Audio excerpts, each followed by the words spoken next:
Hi everyone, my name is Rishad. Today is the 13th of July 2025 and I'll be going over my weekly prediction for gold, that is XAU USD. As usual, I'll be going over the monthly, weekly, and finally the daily charts, and then I'll switch over to the Excel sheet where we'll review 3 weeks ago's prediction and this one in more detail. But before getting into this video, it's important to make the disclaimer that all information here will be completely educational, and therefore it is important to conduct your own analysis, whatever analysis that may be, to ensure that you're comfortable with the risk, reward, and trading style, since you may not be with mine.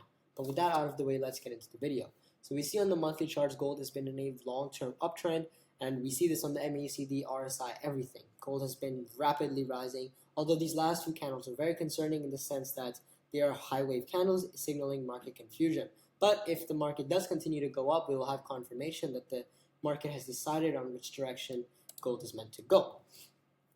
Now, if we look at the weekly charts, we sort of see this in effect. We have a sideways pattern. In fact, we can even draw this out with a line here if we want to mark this as the resistance, and then if we take the line above, drag it down to about this as the low. So we see we are in this sort of rectangle sideways movement, so we do need to see significant breakouts in terms of price action to confirm where we're going.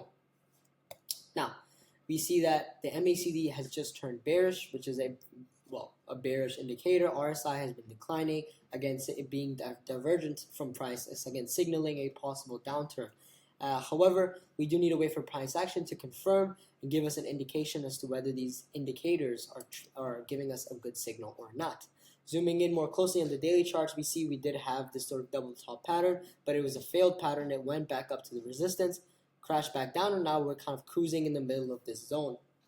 And we would need to see sort of a break of at least this short-term high here, so we can target this high and then wait for price to break out of resistance or break down to the support to make a decision. However, MACD is bearish now, is negative, and RSI has been declining throughout, which is a divergence from price and is often a strong indicator of where price action is going to go. So we do have quite a bearish intent visible in the daily charts. So now we need to wait for price to give us a signal.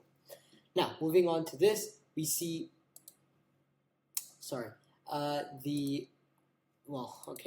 these dates are wrong, but this should be the 13th of July, and moving on until the 18th. But the prediction is that we will buy gold when it crosses 3397 and sell if it falls below 3269 with a target of 2%, trailing stop loss of 1%. If neither is hit, we will close on Friday. The weekly and monthly trend for gold is up. That's all for this video. Thank you for watching. Enjoy, and I'll see you next time.